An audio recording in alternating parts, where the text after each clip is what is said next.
देवरानी और जेठानी। सुनैना और सुरेखा यह दोनों देवरानी जेठानी थी। जेठानी सुनैना नौकरी भी करती थी और देवरानी सुरेखा यह घर संभालती थी। उनका परिवार बहुत बड़ा था। सास ससुर और उन दोनों के बच्चे, कुल मिलाकर 10 लोग घर में रहते थे। और अब बहुत साल बाद उनकी बुआ सास अपने भाई के घर रहने आई थी।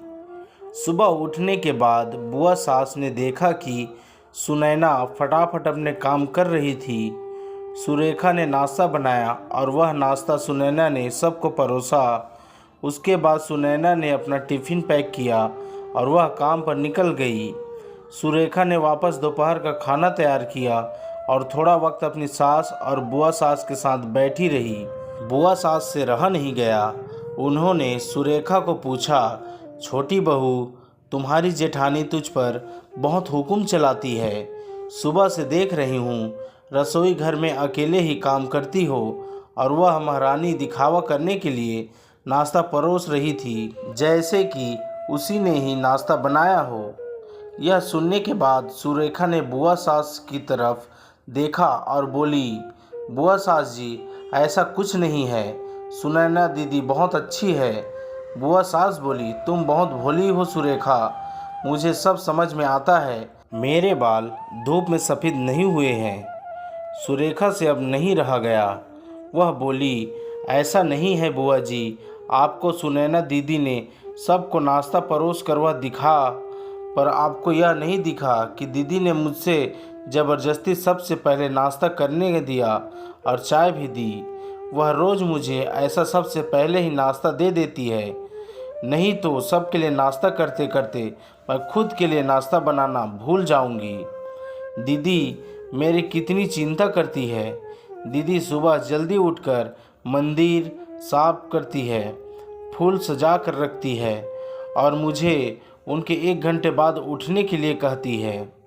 शाम को आते समय बाज़ार से सब्जी भी लेकर आती है, क्योंकि हमारे मिस्टर रात को देर से आते हैं और मम्मी जी को सुनैना दीदी ने बाज़ार जाने से मना किया है, क्योंकि अब उनकी उम्र 60 साल से ज़्यादा हो गई है। बाज़ार में जाते समय उनको तकलीफ़ होगी, उनके पैर बहुत दुखेंगे। कभी उनको बाहर घूमने का मन हुआ तो सुनैना दीदी छुट्टी लेकर उनको घुमाने ले जाती है। और हाँ बुआ जी, दीदी रोज़ शाम को आने के बाद वह कितनी भी थकी हो तब भी मुझे खाना बनाने में मदद करती है। वह मेरी बड़ी जेठानी ज़रूर है, पर मुझे अपनी छोटी बहन ही समझती है और मैं उनको अपनी बड़ी बहन समझती हूँ। यह सब सुनकर बुआ सास एकदम चुप हो गई। उनकी चुगली सुरेखा के आगे टिक नहीं पाई। शाम को सुनैना सब्जी की थैली सुरेखा के पास देते हुए बोली, सब्जी के साथ तुम्हारे मनपसंद लेखक की किताब भी उसमें है। यह सुनकर सुरेखा खुश हो गई। सुनैना को थैंक यू बोलकर सब्जी की थैली किचन में रखकर वह अपने रूम में चली गई। उतने में बुआ ने सुनैना को आवाज़ दी, बड़ी बहू ज़रा यहाँ आना। वह बोली, सुनैना, तो इतनी मेहनत करके पैसा कमाती है और ऐसे फालतू में किताब खरीदी करके मुफ्त का खर्चा करती हो, वह भी अपनी छोटी देवरानी के लिए। वह ऐसे भी घर में बैठकर करती क्या है? तुम दिन भर मेहनत करती हो और वह घर में आराम करती है। इस पर सुनैना हंसकर बोली, क्या हुआ बुआ जी, आराम? और सुरेखा, उसे तो कहने पर भी वह आराम करती नहीं। सुबह उठकर बेचारी काम करती रहती है। सबका मनपसंद खाना, मेरे और उसके मिलाकर 4 बच्चों का टिफ़िन सब वही तो करती है, और तब भी उसके चेहरे पर हमेशा आनंद दिखता है। सुबह की चाय पीने के लिए उसके पास वक्त नहीं रहता।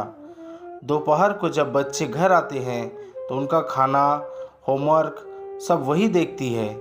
इसलिए मुझे बच्चों का टेंशन नहीं है और इसलिए ही मैं ऑफिस से मन लगाकर काम कर पाती हूँ। कुछ दिन पहले ही मुझे प्रमोशन मिला है। इसके अलावा मम्मी जी और पापा जी की दवाइयाँ कभी ख़त्म हो गई और कभी लाने की हो तो वही ध्यान में रखती है। घर में कोई मेहमान आए तो उनकी मेहमान नवाजी भी वही करती है। बुआ जी, घर और बच्चे संभालना छोटी बात नहीं है। इतना सब सुनकर बुआ जी उनकी तो बोलती ही बंद हो गई। सुनैना कभी कोई शिकायत नहीं करती है, वह सब काम कर लेती है। वह सिर्फ पढ़ना पसंद करती है। फिर मैं मेरी छोटी बहन के लिए इतना नहीं कर सकती? मैं नहीं करूँगी तो फिर कौन करेगा? इतना बोलकर सुनैना अपने रूम में चली गई। यह सब बोलना सुनैना की सास पीछे खड़े होकर सुन रही थी। वह बुआ के पास आई और बोली, जीजी, यह दोनों देवरानी जेठानी जरूर हैं, लेकिन उनका रिश्ता दो सगी बहनों से ज़्यादा पक्का है। मेरे घर की मजबूत दीवारें हैं यह दोनों। पहले मैं भी एक बुरी सास थी, हमेशा इन दोनों में झगड़ा लगाने का प्रयास करती थी, पर यह दोनों के प्यार के आगे मैं भी हार गई। वैसे भी झगड़ा लगाकर नुकसान तो हमारे ही घर का होना था, पर यह बात बुआ को समझ में नहीं आई। रुदन करते हुए कमरे से बाहर चली गई, क्योंकि उन दोनों में झगड़ा लगाने के लिए ही वह आई थी। पर सुनैना और सुरेखा, इनके जैसी दो समझदार देवरानी जेठानी के बीच झगड़ा करवाना बहुत मुश्किल था।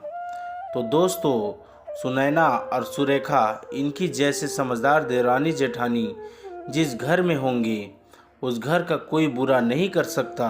जिस घर में ऐसी बहुएं होगी, वह घर स्वर्ग बन जाएगा। दोस्तों, देवरानी जेठानी की सुंदर देसी कहानी आपको कैसे लगी, ज़रूर बताएं।